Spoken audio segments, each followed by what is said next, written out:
اللي كانت تنص على أنه قياس الزاوية المركزية يساوي ضعف قياس الزاوية المحيطية المشتركة معه في القوس نفسه، نأخذ نتيجة 1 لمبرهنة 9 التي تنص على أنه قياس الزاوية المحيطية في دائرة يساوي نصف قياس قوسها. دائما ركز بالسؤال، لما يقول لك قياس الزاوية المحيطية، إذا عندك دائرة وعندك زاوية محيطية يساوي نصف قياس قوسه، هذا القوس مالته. يعني أنت تقدر المعطيات والمطلوب إثباتها والرسم أنت محصل عليها نص الدرجة بدون أي جهد يذكر. إذا المعطيات دائرة مركزها O A B C، زاوية محيطية تقابل القوس AC. أخوان بالنسبة للزاوية المحيطية هنا أنا ايش خليت A B C، يعني إذا أنت اجيت كتبت هنا A B C هم يعتبر زاوية محيطية، وإذا كتبت هنا A B C هم زاوية هنا محيطية، بس لما تكتب هنا A B C اذكرها دائما، أخذها دائما، هاي خليها الزاوية أو الحرف اللي تخليه هنا دائما خليه بالوسط. شوف هنا A B C، لما أخلي هنا ال A ايش راح يصير هنا B A C وهكذا. إذا دائرة مركزها O و A B C زاوية محيطية تقابل القوس AC. المطلوب إثباته شنو؟ يقول الزاوية المحيطية يساوي نصف قياس قوسها. وين الزاوية المحيطية؟ A B C، القوس مالته منه نص القوس AC. لا تنسى القوس هو هذا الرمز مالته، يعني A B C يساوي نص، هذا هيجي يعني الرمز مالتنا لكلمة القوس.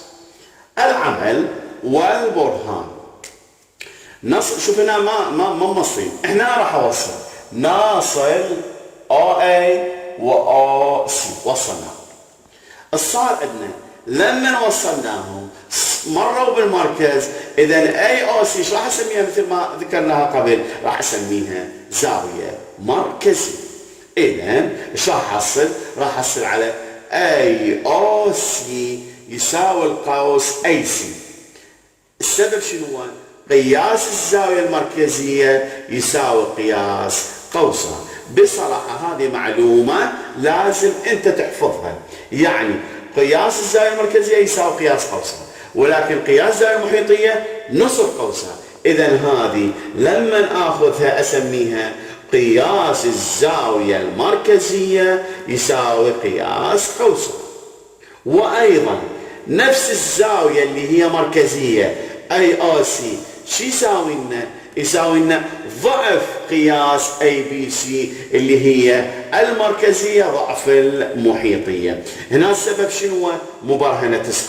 يعني مو تكتب لي مبرهنة 9، اكتب لي أبويا نص مبرهنة 9، ولازم تحفظ النص مالتها اللي هي الزاوية المركزية يساوي لنا ضعف المحيطية المشتركة معها في القوس نفسه، لكن هنا كتبتها مختصر.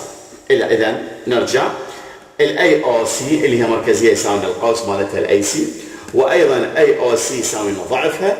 إذا حصلت على هذا الأولى وهاي الثانية. هذه نسميها المركزية يساوي ضعف المحيطية. هذه بمكانها بمكان المركزية شو أخلي؟ أخلي 2 محيطية، لأن اثنينات متساويات. أشيل هذا أخلي 2 زاوية ABC وارجع القوس نفسه واكتب بالاستعارة. بعدين اقسم على 2، هاي 2 تشطب من هنا وراح تصير هنا نص. اذا الزاوية المحيطية يساوي لنا نصف قياس قوسها. اعيد البرهان، نصل OA OB وصلناهم، صارت عندنا الزاوية مركزية وهذا القوس مال الزاوية المركزية. راح اقول AOC يساوي لنا القوس مالته نفسه.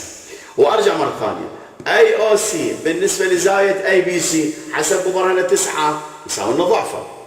إذا أشيل هاي المركزية، شو أخلي لأن مساويين، أخلي مكان هاي أخلي هذه وأنزل، يعني هذا أشيله أخلي هذه وأنزل القوس. هنا عندي 2، أشطب 2 من هنا، صار عندي قياس الزاوية المحيطية يساوي لنا نصف قياس قوسها واكتب هنا واو هاء ميم وهو المطلوب.